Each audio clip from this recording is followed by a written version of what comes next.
Good afternoon and welcome to Neighbor Power's first Neighborhood Forum. I'm Alicia Collins and I'm with the Central Indiana Community Foundation. I will be your moderator for our time together. I would just like to first thank INRC for this first ever Neighborhood Forum, so give them a hand.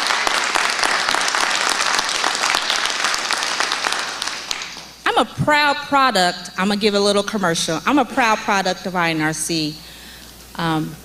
I took advantage of all of their trainings, workshops, mentorships back in the early 90s. And then I was also a former staff member in the early 2000s. And it has really changed my career and has been a true development opportunity for me. And so this is another opportunity for residents to develop their skill set in the public hearing setting. So this opportunity and the purpose for this is to have our residents speak to people who are either decision makers, policy makers, just to listen. Our two topics are pre-K education and the need to activate youth for positive change. This is an opportunity, again, just for our panelists up here, just to listen, but they can ask clarifying questions. Let me go over the process and the ground rules. We've had a selection table out there for speakers to sign up. Right now, we only have 3. We would like some more. So, there would be, right now we have 1 person for youth and 2 people for education. Each one of those individuals would get 5 minutes to express their opinion, ideas, or solution on that topic, and then the panelists will be able to ask clarifying questions. We have a buzzer down here that will manage our time, so you don't have to worry about it. And that's it. At this time, I will ask for each one of our guests up here to introduce themselves. You have 1 minute. Why don't you start with you? This will be easy. I'm Rick Height, I'm Chief of Police, and I work for you.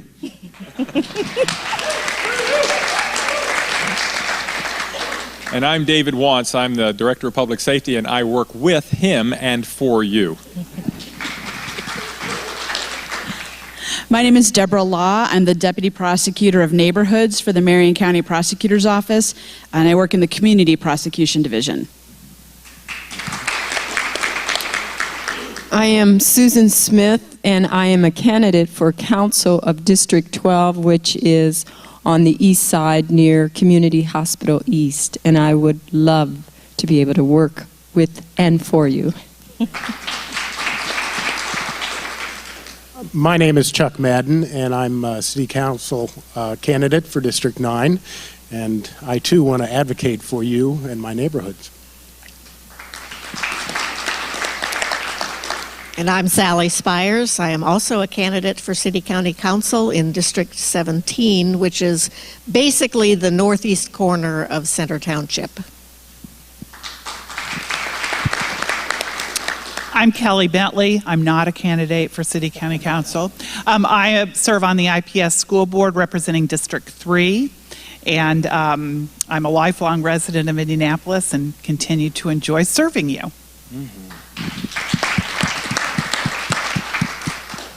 I'm Jeff Miller, currently on the City Council District 19, which is the near southeast, south, and southwest sides of town. They renumber all the districts, so it'll be 16 if I'm blessed with being re-elected in November. And I came to and presented at the first Neighbor Power several years back. Love this attendance that we've seen. This is fantastic. I do indeed receive election from you, and more importantly, then turn around and work for you. That is the whole reason I've done this. I hate politics, but I love being a public servant. Good afternoon. My name is Vap Osale. I'm currently a City County Councilor in District 15, which is Washington Street to 30th Street. basically Alabama on the west, on the east side, and Tibbs on the west.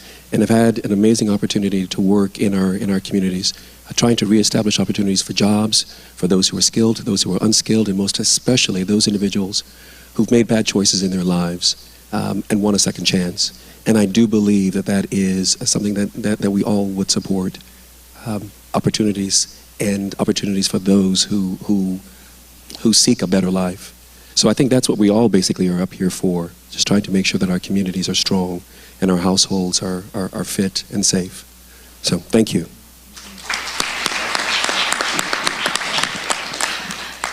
So we will start with the importance of pre-K. And I just wanted to remind our speakers, if you could, when you come to the mic, which is in the center right here, if you could share your name and your neighborhood. Miss Kelly Jones.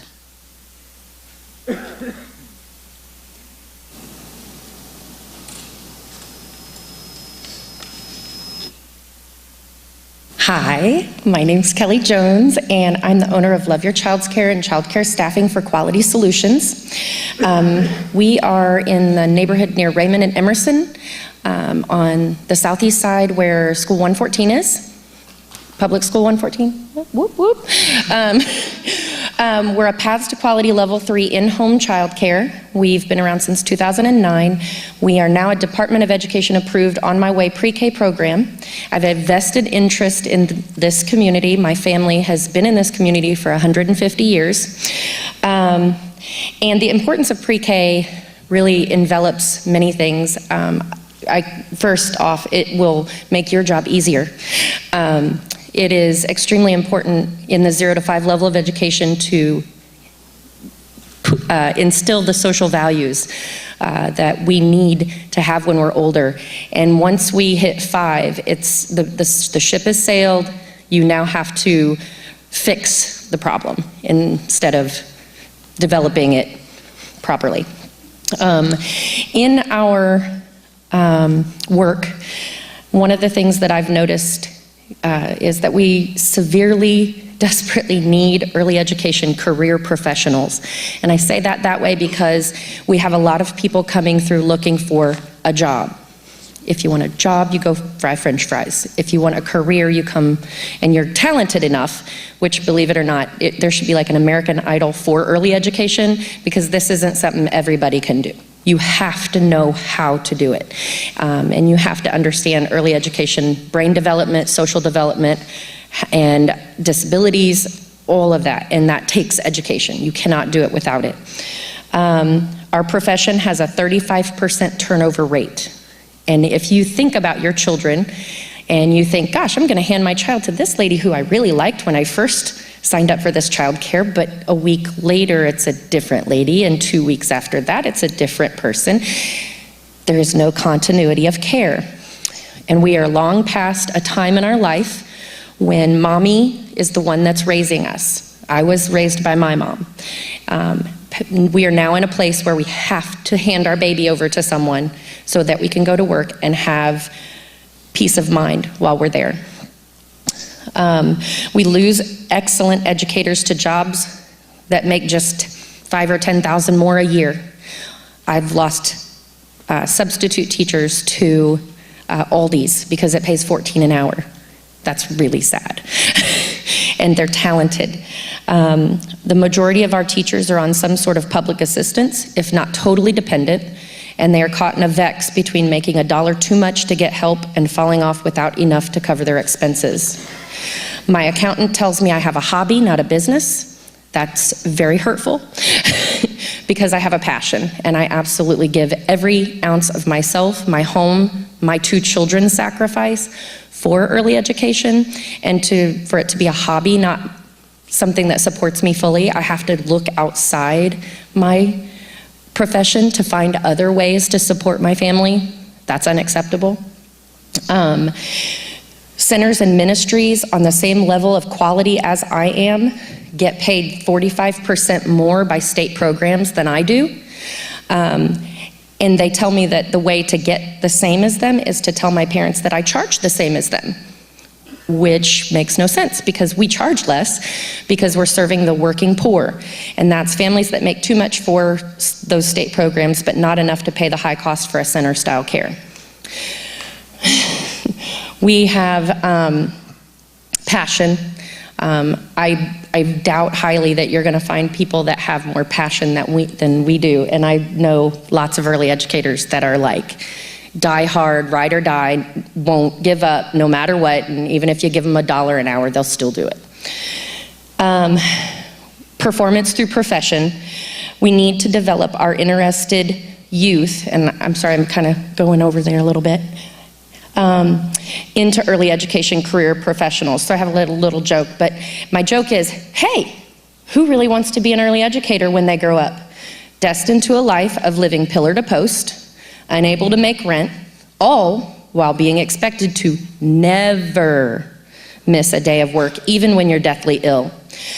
The reason I came up with childcare staffing for Quality Solutions is because I wanted to go to the hospital for 3 days and birth my child. And I couldn't close my childcare to do it. Thank you.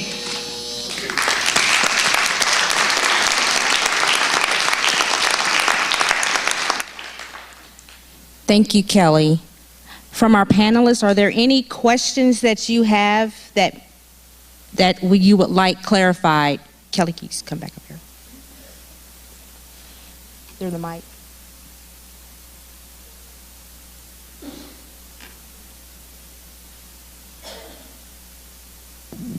Is it possible for you to use interns from the local colleges that are in early childhood development to participate in your program? That is totally possible. However, they're also looking for paying jobs too, so it's very hard to depend on them 100%. So when you want your child to go into their pre-K program or younger, you need people that are going to be around for the whole school year, the whole time. Interns are awesome for the tidbits, for the little closing of the gaps, but we need people that are here for it, they're in it to win it kind of people. And there's long-term costs to that, sorry. Go girl. Anyone that is working with the children have to have CPR, first aid, drug tested, background check, fingerprint. And fingerprint is $40 a pop for either them to pay for or the center to pay for. And when you have staff turnover of 35%, $40 a pop adds up. It costs us $250 to hire each of our substitute teachers. We pay for that cost up front, and then we try to get that back from them as long as they work per pay period at $25. So we're trying to cover that. The children per the state regulations that are protecting our babies unless they have that. Right. Is it possible that you work with the universities so that a specific program is developed in their curriculum so that the intern is a year? So I'm asking, have you worked with any of the universities that can specifically come to that? We have a higher education institution, or not institution group where I work.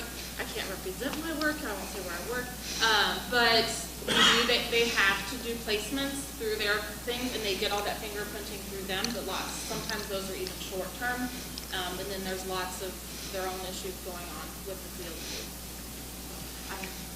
I've also tried to develop that with one of our particular institutions, and it's just never quite clicked. It kind of needs to be a partnership between, I think, a couple of organizations to say, to make that a full year.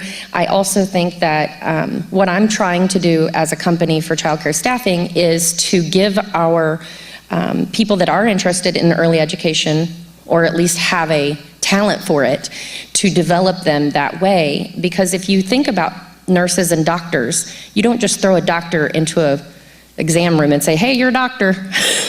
That's what we're doing with early education. And aside from those few background checks and drug tests and things like that, that's unacceptable. Here's my most precious child. It's 6 weeks old, it can't talk, and all it does is cry because it's got colic. Okay, but I'm only gonna pay you $7.25 or $8 an hour, and I need you to be educated. None of that adds up. Are there other clarifying questions?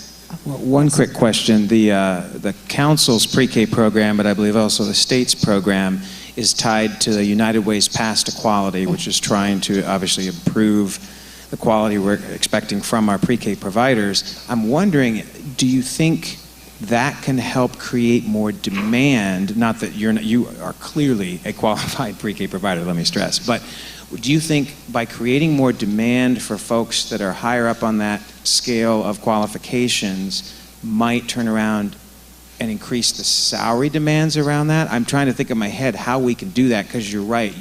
No one's going to want to go into the field if they can't live off of it. Right. But if we keep pressing for higher quality, which does require a lot of the things you've said, maybe that helps? I'd be interested in your thought on that. Yes, I agree. And one of the disparities that I find interesting is that I physically can't get from the state the same amount that a center would get for the same level of quality that I provide.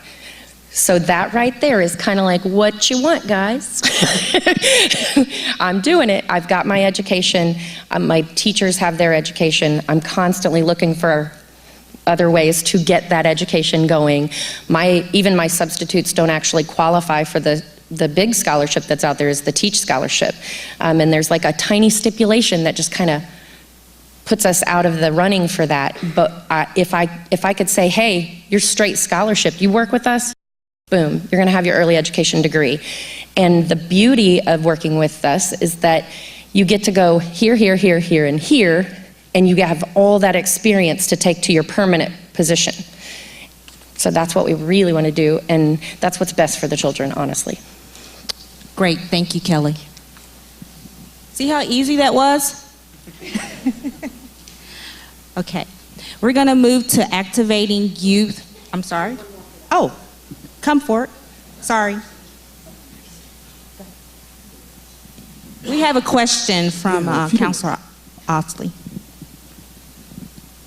You would ask about you had mentioned the 35% turnover, and I wanted to know if that was industry-wide, and what you believe that, There's a workforce or what you study in learned, my office. they were leaving to go to what? Were they leaving the profession entirely?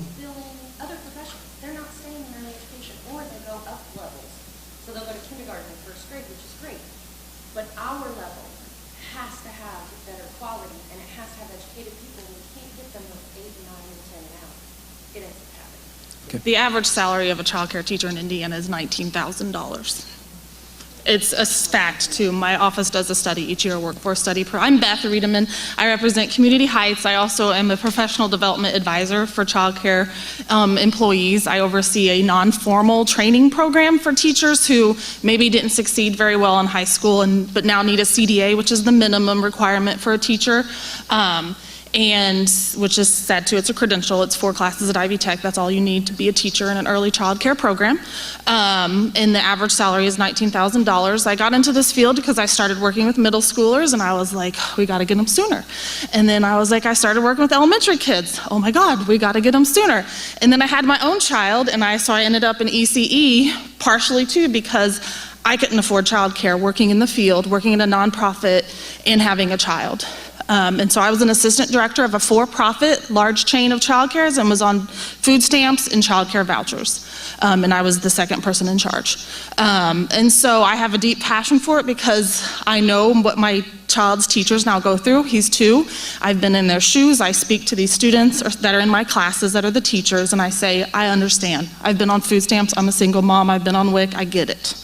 But it's a reality. The turnover is huge. The QRIS system, which is not the United Ways, the state runs it. Sorry, I had the clarification. But, and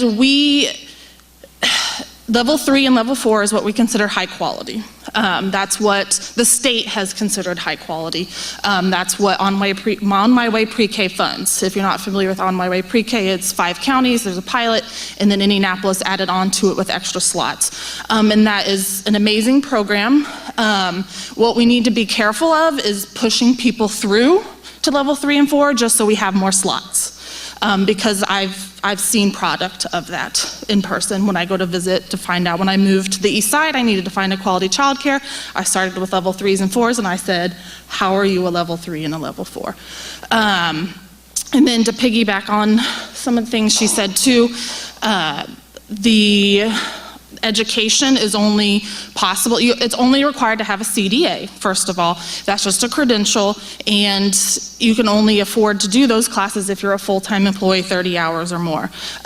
If you work at one single place. And so, for example, if you work for a YMCA, you work 29.5 hours because they don't want to have to provide you insurance, so they work you 30 hours a week.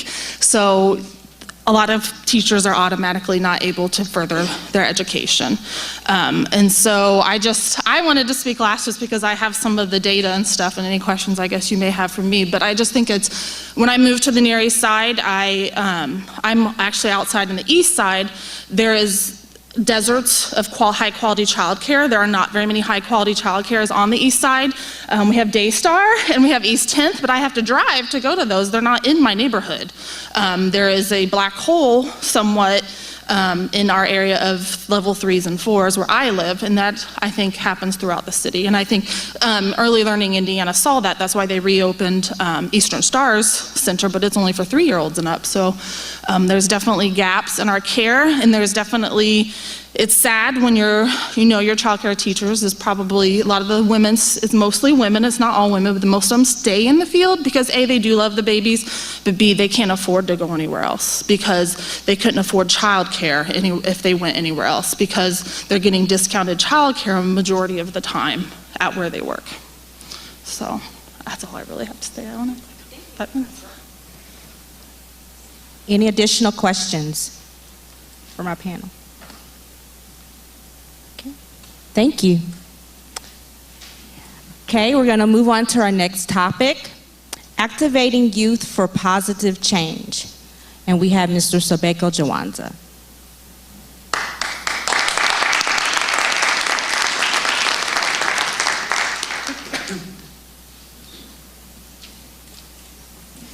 And like she said, my name is Sobeko Jawanza.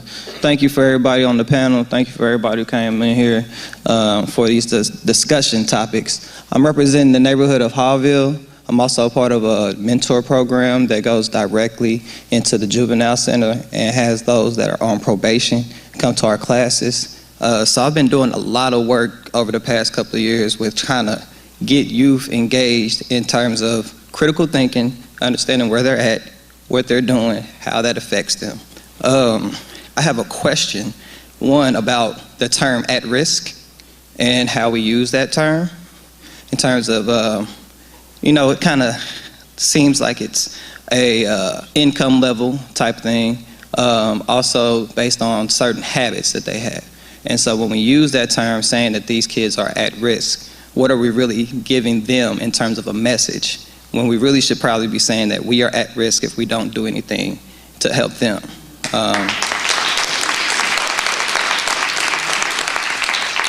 The mentor program that I'm in deals with a lot of young people who've stolen cars, been in the wrong place at the wrong time.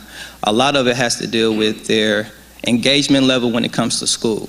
If they're not really engaged when it comes to school, then they will be out in the streets doing a lot of things that they really shouldn't have any business doing, but they see that it's giving them a resource, whether it's money, whether it's camaraderie, whether it's just a story to tell the next day. And so how can we, and I mean, we have different sectors here, but how can we kind of, engage the schools as well as community centers to have a synergy of energy that goes towards these young people to where we can have things that they can do before school, after school, during summertime. Things that we can work together, not just different organizations doing different things and they can only serve 5 or 10 people, but actually having something to where all the schools, township, IPS, anything like that, as well as community businesses can come together and kind of give these young people opportunities to at least learn different things that they can do and the way that it works out in their lives. Because if they see their parents who went to college or went to school and are struggling right now to get them the things that they want, it's not going to be very attractive to them. When you're a young person, nothing in adulthood except for doing what you want to do is attractive, so it's kind of a catch-22 in terms of that end. But when I engage these young people in my classes, very intelligent, but could care less about school, can get the concept, but could care less about letting you know that they get it, or showing it on a test. And so then they fail or get kicked out of school. And I think a lot of people are getting suspended and kicked out for other, which means anything that can really go from, not having your pencil to causing a disruption. Also want to understand how schools can better utilize mentors and people like that instead of suspending students and having them out on the streets or at home when their parents are at work, where they can have a program in school, especially dealing with trades. So we always push college, but we don't push trade schools, how they can go get a trade and work and make money right out of high school and then go to college and then do things like that. We don't really push anything that's like that. And so it's just, a couple of years, I'm a young man, 30, I've been trying to kind of figure some things out. The neighborhoods that I grew up in, I'm familiar with everything that goes on. I just chose to do different things. Even when I saw them and how beneficial it was, I always knew the path that I wanted to take, but a lot of people aren't as strong to do a separate path than what's around them. And so what kind of encouragement together can we do instead of like individual entities that's coming together and trying to do things? We don't serve the large majority of the city like that. And so I want to know about more collaborative efforts that might help out, or if there isn't any, how can we start getting that together?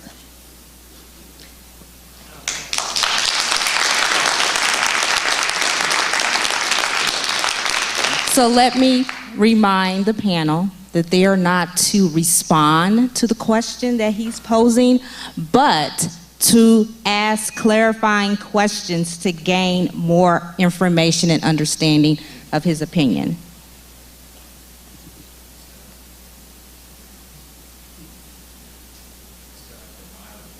There we go.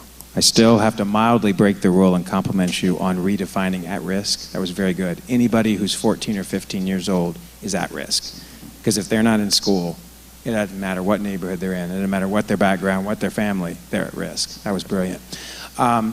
It's interesting, 2-3 years ago even, I wouldn't have thought the council would have any role in PreK, which is the original thing we just talked about. I didn't have a clue what we would do. Smarter people than me, Office of Education and Innovation, Lilly, United Way, sat down and said, here's what you can do. And we all partnered together and we've done an amazing thing in the city. I would love to hear feedback from you, from anyone, on what ideas you have as well. Because you raise a good point. We're not cool. Well, this guy's cool. I am not cool. I'm not going to be able to come up with something to entertain those kids. But I want to be part of the solution. So yeah, if you have thoughts on how the council can raise the bar, whether it's through funding, whether it's through using our position to promote ideas, please, everyone, but you especially have this passion, that would really help because, like I say, 3 years ago there was no PreK, and now look what we've got. We can do this. We can hit the ages at both ends. So please share any thoughts you ever have today or in the future.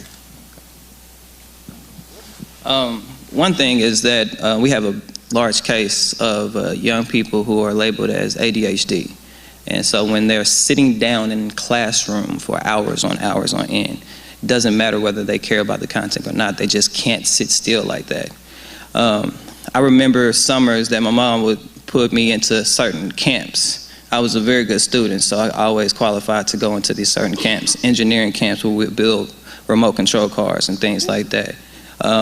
We need to start utilizing some of those things with people who are sometimes, maybe failing school or getting kicked out of school, and not using the programs for people who are making straight A's and things like that. Keep it with them as well, but also thinking like, hey, this person might need a different engagement in terms of understanding that. Also, we need to start thinking about ways to get young people involved in environmental things. So when we talk about reusable energy, when we're talking about farming and things like that, I had 4-H club when I was younger. How can we get some of this urban agriculture industry that's moving towards our city engaged into middle schoolers and even elementary schoolers and have them feel that that's an important thing. So in high school, they can connect some of the things that they are learning or any of the things that they are teaching themselves outside of school into some things that will produce something that will be a kind of a massive city movement type of thing. Especially when it comes to renewable energy with water and solar energy. I think that right there, getting them as young as possible and get the ones who are in trouble. Get those who can't sit still. and have them out and doing things and keeping them moving and keeping them engaged. We have one person with 30 students in a class. You can't engage everybody. So we have to have outside programs that not only assist, but in some forms, we think of school as a foundation. Home is the foundation, and then the community, and then it's the school. So if they don't have that foundation at home and in the community, the schools aren't going to do very much with them. And so when we're talking about advocating and trying to push youth into these things, then we need to see what the home is looking like, if it's a structure that is adequate for them to create change. And if it's not, we have to create that. Because they're not going to be able to do it on their own. They're just going to survive the way they've been surviving, and they'll take any type of risk that it takes. So you got young people 12, 13 years old that have about $2,000, $3,000 in their pocket. You can't tell them anything. They have more money in their pocket than their parents. So until we can show them, certain things. Hey, you want a remote control car? I'll show you how to build it, something like that. Then you can start talking to them about different industries, like, they make this amount, you can do things, and we might even get the next person to innovate some of those changes within these young people if we encourage them. Quit going to, straight A students and like that and offering them programs. Offer it to everybody, you know what I mean? And then we get the label, that labeling out of that. You put people who might have, been kicked out of a school with somebody who's making straight A's and put them in the classroom together or put them in a center together, and they're working on the same project. That gives the person confidence, as well as understanding that one person who might be excelling in school might have a different opinion about people who aren't, and they might be able to help them out a little bit. So encouraging that unity right there to where peer counseling can have an effect. Because, hey, I'm getting to the point where they're looking at me like that too, where I'm not cool. But, they're peers. They understand themselves, you know what I'm saying? So that peer counseling can also help a lot and take a lot of weight off our shoulders,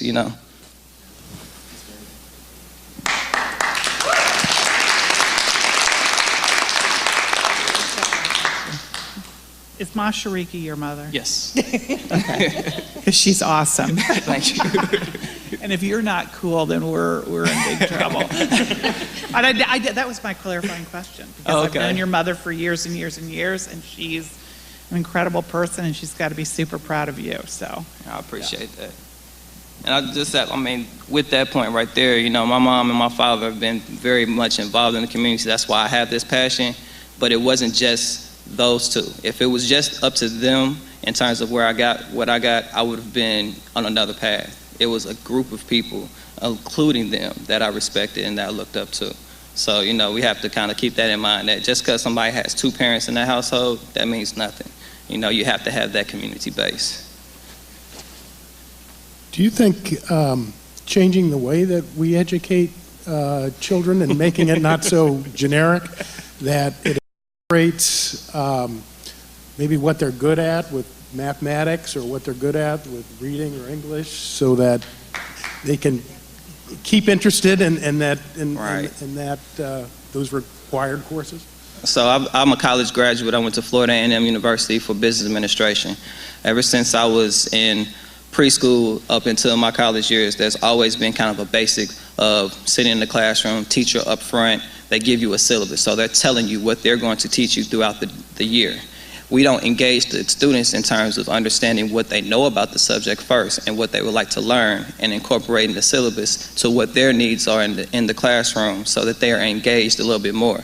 If you're talking about history and you're talking about the American Revolutionary War and things like that, and you just kind of throw out a name and say, okay, do a report about them, that's fine. But if you kind of find out the interest of the students a little bit more, and then assign certain reports based off of their interests, I think you'll see more of an engagement. And then you get to see kind of the connection, so they understand how their interest matches up with someone else's interest.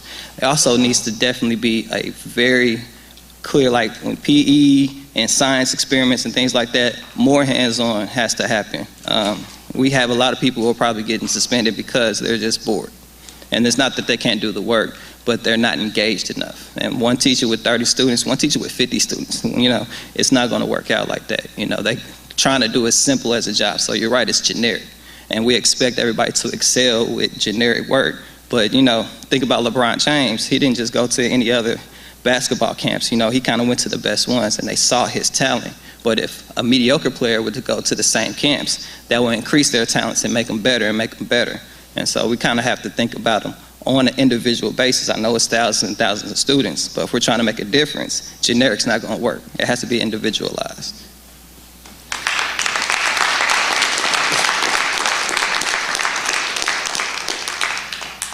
How do we communicate to young people that it's not good to have children as teenagers, because that has been perpetuating the problem, especially in the African American community?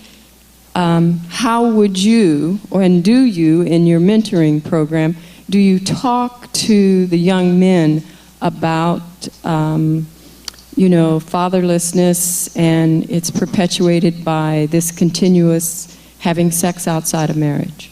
So in my mentor program, we have a curriculum kind of set. I don't really follow it to exactly the T, but if I had to check something off, it would be checked off. And one of those is an income balance sheet. And we give out how much rent, electricity, pretty much due bills. And these young people are kind of like, okay, I don't get it, you know what I mean? I have to tell them, go home, ask their parents, and then come bring it back, so you understand how much you have to make in order to survive. I think one of the same things can happen when it comes to early parenthood. I mean, when you have individuals and institutions that need people to come and help them out, especially with early childhood care, if we can set up something to where these students can go and find out what it's like to have a baby 24/7, or a certain amount of time. Don't just go over to your auntie's house and pick them up for 2 hours and then you leave out. If we have kind of things that actually pinpoint what it's really like to be a parent, and how, no, you can't go out on Saturday nights all the time. You're not going to be able to do certain things as a young person. When it comes to school, being a parent and being in school is very hard.